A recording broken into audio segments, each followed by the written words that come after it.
Hello, everybody. Today we are joined by Rob Zucker. Rob has specialized in grief support for over 30 years, and he's helped many professionals and grievers across the US and Canada. And many of them have attended his workshops, his presentations, his keynote speaking addresses, and have personally received his grief counseling support. And he's the author of The Journey Through Grief and Loss, helping yourself and your child when grief is shared, and as well as 15 care notes on different aspects of grief. So thank you, Rob. We're so honored to have you joining us today. And I'm wondering if you'll start off by telling us what led you to your work helping the bereaved. Okay, it's very nice to be here too. Looking forward to our conversation. I have to say it dates back, probably intergenerationally for me, but I can kind of point in my own lifetime my connection to this subject. As a young child, my grandmother, my paternal grandmother, moved into our home after my paternal grandfather's death, and so I was 5. And she just was a major influence in my life in a lot of ways, in a lot of wonderful ways, but also some challenging ways. And what quickly became something that I and my siblings dealt with was her very active grieving that was occurring, that she brought to the table, so to speak, in our home. So very specifically, I was born in 1950, so I was really a post-war kid, post-World War II, post-Korean War as well. But Right. My family was very impacted by the war, particularly the Holocaust, being Jewish. Yeah. And my grandmother would speak to me since I was a very young child, and also individually, typically with my siblings, about those who were killed during the war, and I had about 25 family members who were murdered. Oh my goodness. So this story of multiple murders was kind of integrated into my daily life as a child, because she would sit us down pretty much daily and talk to us about each person in our family who died and tell their names and really try to keep them their memories alive. The downside of it was that they were killed, which creates some worry, anxiety, kind of establishes that dynamic for a young child, or anyone really, but for a young child to try to manage that, I think was difficult. And my grandmother never talked about it with my parents there, so it was really basically something we had to figure out as young children, how to incorporate that into our understanding of the world. And as I said, really on a daily basis. So I only learned later, after many years later, after my grandmother died, that they were all murdered together. Oh. They were burned alive in a synagogue. They were, taken into a synagogue and burned. So the power of my grandmother's story was carried by how they died, although she never told us the specifics of how they died. But that was kind of what we were dealing with that way. And the other issue, what's that? A huge loss. Huge, Yeah. and a huge trauma to kind of try to understand. And she would talk about how they were killed by Hitler. And so we had this notion of, well, somebody named Hitler killed many members of our family. And then also instilled in that story was really a cautionary note to be careful, not to trust, and that was kind of a part of the deal. She also was carrying a secret death. She was dealing with a child who died, but was. The child died young in a polio epidemic in New York City. I think she was 3. Okay. And after the death, my grandmother, I only learned later as an adult, fell into a deep depression and frightened her husband, my grandfather Sam, to the extent that he made declaration that no one will ever mention her name, no one will ever talk about her ever again, because there was Wow. fear, I presume fear of that she might kill herself. Goodness. So that was kind of a rule that was established when my dad was pretty young, when his younger sister died. And my dad and my uncle, his brother, carried forth that rule. And my grandmother never would speak her daughter's name, but again, that loss was carried in her psyche and was brought also to the table unstated until I was about 11 years old, and I went with my uncle and my cousins to the cemetery in New Jersey where my grandfather was buried.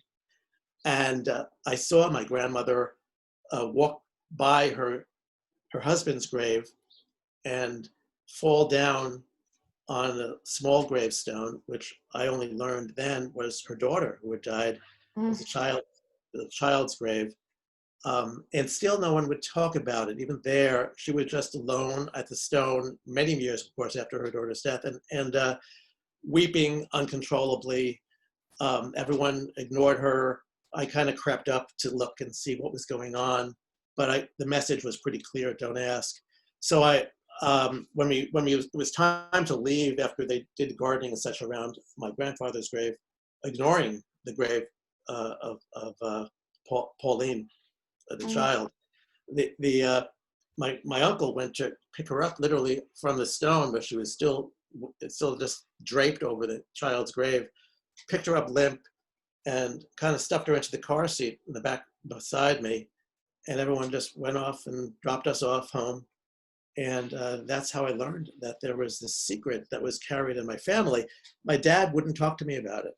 I was stunned when he got home from work or whatever, wherever he was. He said, we don't talk about it. Never did. After my dad's death, his dad died when he was 24. When I was 24. I was Oh, 24. okay. Yeah, got that wrong there. So when my dad died,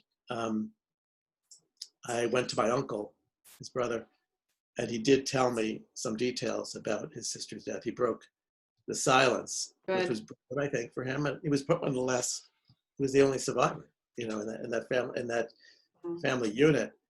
And he did reveal some of the details. So there's been like a lot of trauma and grief and secrets in my family that were kind of rumbling around in my life. And then when my dad died, when I was 24, it just kind of came down on me very heavily. I'll bet. Yeah, because he must have been a bit young. He was 54. Yeah, very young. Yeah. And he died Yeah. so. Well, Rob, I appreciate all that you've shared, specifically that you've named intergenerational trauma as it relates to grief and loss, because that is something I feel like we don't often acknowledge or talk enough about. And it's very real. It affects us down to our DNA and our cellular structuring. And even if we did not incur the loss, there's that secondary trauma that's handed down. And it's really, I think, tremendous that you can help people who are grappling with that from a firsthand, secondhand basis. You're intimately familiar with it, and so what do you find the most rewarding aspect of your work with the bereaved? I think that's a great question. I've been thinking about it since you had mentioned you were going to ask me that, and I think it has something to do with learning as a helping person to keep my heart open has been the most rewarding experience for me. And it's been a process, through my career, learning that I'm safe with my own self when I'm working with people who are suffering deep losses and are very overwhelmed, rather than kind of keeping myself safe by creating some kind of distance from the suffering. I think the most rewarding thing for me has been realizing that I don't have to do that, and I can do better work, and I can take care of myself in the process best by being touched by the person's pain. And really learning to be compassionate and open has been, I think, improved by my caring and ability to help others, and also letting go of having to fix it. Yeah. The witnessing, opening to myself, and then being true in the moment, for me, has been the richest experience I've had. And after my wife died 3 years ago. I'm And so sorry. thank you. So I was in active work mode when she became ill, which was about a year and a half before she died. And then I became a caregiver, and over the course of only a few months, I stopped working. I was working in a hospice, and I also did a lot of speaking engagements, and I was pretty busy. But I realized pretty quickly that my role as a caregiver was going to be my role here, and I couldn't really integrate too much other issues. Work had to really had to be stopped for a time. And I didn't know for how long, and I didn't know what the impact was going to be on my life and our lives if she were to survive. She had a very difficult, serious diagnosis of pancreatic cancer. So on some level, we knew that she very likely might not survive. But still, there was a tremendous amount of hope and commitment, and my role was very clearly defined instantly to be a caregiver. But what I began to realize is how the people we interacted to receive care and had different degrees of ability to be open, to have an open heart when engaging with us, whether it was me seeking a therapist for myself, and really finding myself disappointed in the space that was created by the clinician that really created some distance and difficulty for me. And also the other kind of medical caregivers and people, engaging with my wife. So suddenly I was on the other side. I was the other end of I was across from a helper, and I was very, very needy myself as my wife's illness progressed and as the story was unfolding. So interestingly, prior to Andrea's diagnosis, I was very interested in the subject of how do we as caregivers keep our hearts open? How do we maintain that ability to do that in the face of suffering, and the very, very deep suffering? And suddenly I was, the tables were turned, and here I was witnessing it, feeling that need for someone who could be open with me and have that open heart. As I went back to work, I made a decision that, because initially I was pretty close to actively grieving when I returned to work after she died, I really needed to, in order to take care of myself, to allow myself to be very, very powerfully impacted by my client's pain. And with a conscious awareness that it was okay, and with kind of an open an explanation to those who I was working with, that I am real, and nobody's immune from suffering. And in fact, I would share that my wife recently died. I'm here as a complete human being, and I will perhaps cry with you. I will be touched by who you are, and you will bring to me a gift through your suffering as well. That's so beautiful to name self-care as staying open and allowing ourselves to be impacted, because I think we hear maybe more often self-care being about not shutting down, but having really good boundaries. And while that's absolutely true, what you've named is something that's a little bit actually revolutionary and antithetical to that, and yet true. That there's something about when we're in, as one of my spiritual teachers, Karina Blackheart, would say, the flip side of vulnerability is power. And when we're in our vulnerability, we're in our power, and we give other people permission to stand in the integrity of their vulnerability. So I think that does set you apart, which is another question I have about what you feel might set your work apart from others in your field. I think that is one clear quality that I offer that I think does set me apart. Not that, of course, there are many people who do this kind of work and are open-hearted in their work. And in fact, that's what in that blog gift that I prepared. is a piece of writing that I did, really exploring that issue as I was caring for my wife and grieving myself. Who the people were that I encountered who really were there in powerful ways for both me and for also my wife throughout the process we were going through. And yeah, so they are there. And I think what is helpful for people seeking support is to decide what you want. Some people might say, I don't want someone to cry with me. I want someone to, be a different kind of caregiver or provider of support. So we need to really, that's one of the things I'd suggest is really just consider the provider as someone who may or may not meet your particular objectives, and you may not know. You probably don't know, but I think then trust your gut, Always. feel and go with that, Yeah, there are many different styles, aren't there, of grieving, of supporting grieving, and they don't always mesh. And I think, unfortunately, one of the benefits of encountering a fair amount of grief is we come to know more intimately what our style is, and then we have a chance to communicate more clearly what our needs are and how we'd like to be met. So that is good to name, I think, that there are different styles and ways of meeting grief. So what are a few tools that you would name, Rob, for people today? We're all encountering some kind of loss right now in these really unprecedented times that we're living in. If we were to give our audience just a few tools from your expertise that they could use now to assist them in their grieving process, what would you name?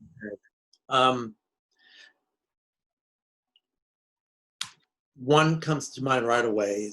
When after my dad died, one of his friends came up to me and she said, in a very blunt kind of way to me, which disarmed me, that I will never get over this. And she kind of left it to me to figure out what she meant, and which was interesting that she chose to do that way. And it was a challenge to kind of understand, because it was stunning in a way. What do you mean I'll never get over it? This is too hard. I can't live with this. And I think what she was saying, and what I've come to understand and believe myself, is that this changes you forever. Yeah. The experience of this kind of loss you're experiencing now changes you forever. It does. So rather than looking for the end, when is this going to stop? It's how can I understand how this is changing me? And that's a gradual process. I think early on in our grief, we're often overwhelmed with shock and despair and perhaps numbness, high anxiety. So those are things that we maybe can't even say because we're just in the midst of something so powerful. We often feel like we're going crazy, and it's helpful for people to let us know we're not. And, absolutely. And remind us or just inform us that this process is normal and very, very hard. But as the process unfolds through beyond this early grief period, we continue to find that our lives are changing. We're responding, we're reacting a lot to intense feelings and fears and difficulties functioning in various ways. And everyone's different, but we all have our challenges, whether it's difficulty sleeping, loss of appetite, whether it's fears of other people who might be in danger, similarly to the person who we've lost.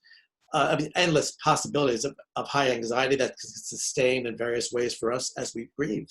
So this too poses challenges. So I'd say that in addition to this, we'll never get over it. It's also an opportunity for us to do, I'd say, 3 things that could be very helpful for many of us, is to try to identify what it is that's going on. Whatever it might be. Is it a feeling? Is it something I need to do?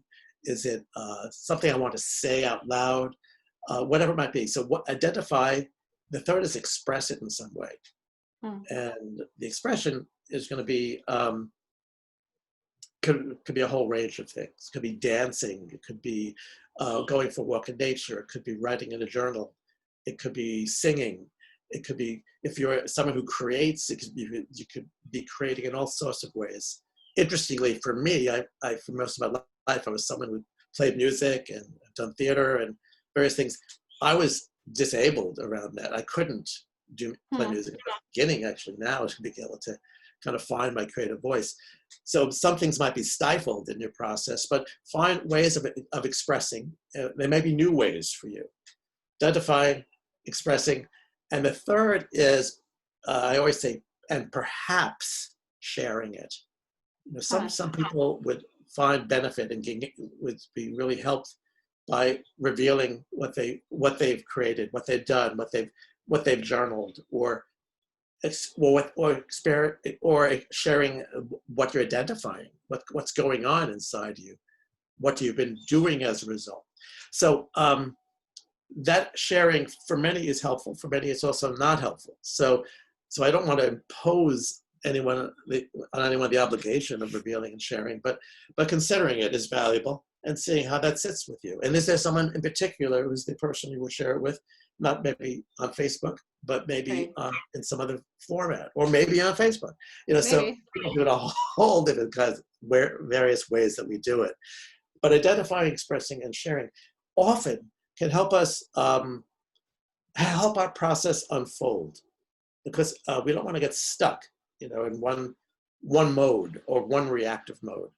Right. And by exploring it richly, then we will be often allowed to have another aspect of our situation revealed, and then we can proceed with that, identifying that, expressing, and perhaps sharing that. And that kind of allows us to be on more of a journey through a process. The other thing I'd say is notice who you are now. Who are you now? It's a great question, I think. It is a great question. Often when I meet someone, I'll say, tell me how you grieve, because I want to get to know how you're doing this. Teach me how you grieve. And then that's a beautiful thing to ask. Yeah, it's a relief somehow, and it's a very open-ended question. The other question, who are you becoming, is something I would ask later on along the journey. But have you noticed who you are now, as a result of what you've been experiencing and learning? What have you learned? Compare ourselves to who we were and who we are. And those are things to explore verbally or in writing, or also through creative ways we might explore that shifting and changing self. That is something that often a loss will stimulate. Some kind of growth, something new is happening here in our lives. It definitely does, right? I mean, we all know that on the other end of death is some sort of life or new beginning. Every ending has some beginning attached to it in that cycle. And I think allowing the griever to identify that they're in a growth process also helps anchor them into perhaps hope of the future, where it can feel so dismal. I think it's nice to anchor somebody in the potentiality of their growth through something that feels primarily just devastating. And so in identifying, expressing, and sharing, that's such a good formula for people to remember. And the sharing being optional, but those takeaways are extremely helpful. I think that if we all had more of a shared vocabulary around technology, if you will, of how to meet the grieving process, we also are better able to assist our loved ones going through it, because it still remains somehow a taboo to speak about grief, even though, as you said, we're all going to encounter loss and grief. So I appreciate these conversations so much, because I'd like to help move more and more out of the realm of taboo, the process of grief and loss, so that we can show up better to support each other. I know we don't always know how to do that. So some of those questions you named are extraordinary to me. And how do you grieve? What does your grieving process look like? And it challenges people to name that, and they may not know, but it challenges us to get to know that, which is super helpful. Thank you. And so you mentioned it earlier, but will you tell us again about your freebie that you're offering the audience today, the blog? Yeah, it's a blog that I call Soulful Caring. And it's what I was referring to earlier that the people in my life and many of our lives, I think, who are the most helpful are the ones who can care open-heartedly with and take risk as care providers, so that if our hearts are open, we might be walking more on the edge than we typically do with people who we're caring for. We reveal ourselves more than we typically would have done as carers. We so I explore that with poetry, with inspirational teachers, and through my own story of providing care for my wife, and also needing care myself at different times in my life, more and less. And also, the story that I share also evolves into a story of the new relationship that I'm in for the past year and a half now. And it's about how we kind of soulmates, caring for each other's. We both came out of deep losses, and we found one another, and how we really how we relate to each other as soul friends. And I'm so glad you found that. Yeah, I'm so grateful. And often we both say, we never thought this would happen. I had a very long relationship, 34 years with my wife, and it was a very good, loving relationship. We were soulmates, and maybe you get that once, you think, but to find that again in your life, and also deal with what it means to find it again when you're carrying pain of someone you really would have liked not to have lost. And then the only way I would have been in this new relationship is to allow myself to love again, even though at the same time my heart is broken.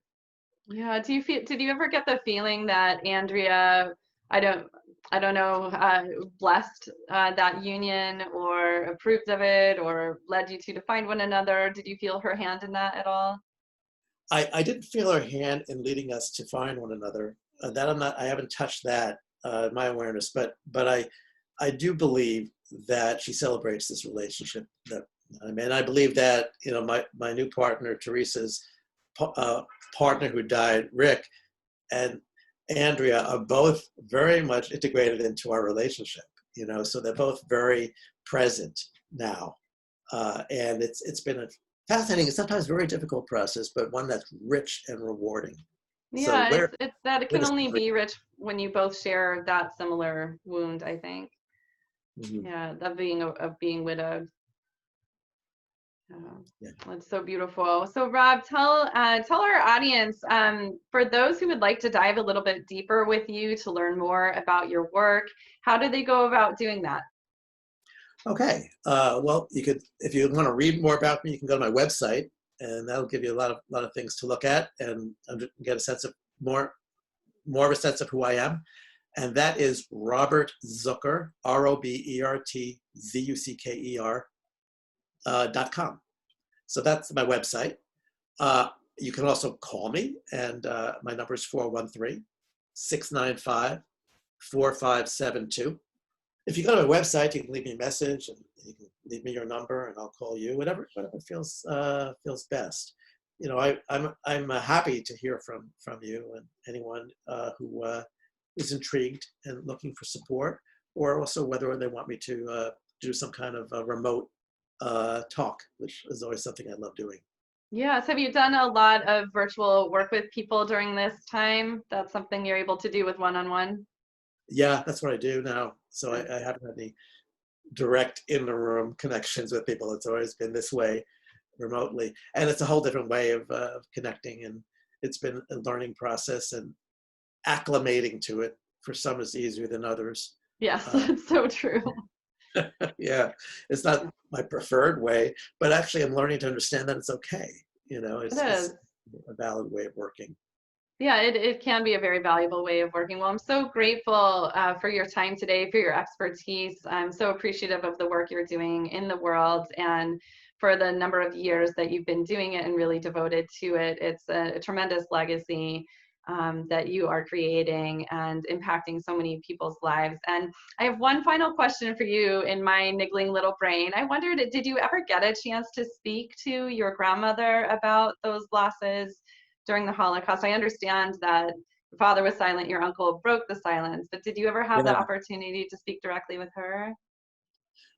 great question. No, she died just about 6 months before my dad died. And Oh, so so that, and my uncle died not too long after that. They were all gone. I never had the conversation. But what I've been doing is inviting my grandmother into my meditations, and nice. it's been really incredible. I've been inviting white light through my head into my heart, and like bathing in white light. And then I call to my grandmother, and I invite her to receive this delicious, warm, healing energy and to join me. And it's been a very meaningful process. And I do believe that she was such a wounded soul. She suffered so much in so many ways throughout her life. She didn't get a chance to really express her grief openly. It was very private, very hidden, secretive, even among her most intimate family members. So I believe that I can call her spirit into the space, and she joins me. I believe that it's healing for her and my other ancestors, and it's helpful, deeply helpful for me as well. Absolutely. And it reminds me, a spiritual teacher of mine, Orion Foxwood, talks about the child of redemption. And that's somebody who wakes up within a bloodline who can do the work to send healing backwards in time, sometimes forwards in time, where time is no longer linear when we do our healing work. And when we do our healing work, it actually really does benefit our entire lineage. And there's something about inviting her to receive that, where I identify you as one of those children of redemption within your bloodline. And so blessings on that work that you're doing. Your ancestors really are, I believe, benefiting from that. And so again, thank you, Rob. It's been such a pleasure to speak with you today. And I hope people will connect with you and dive deeper. Thank you so much. Thank Bye-bye. you. Take care.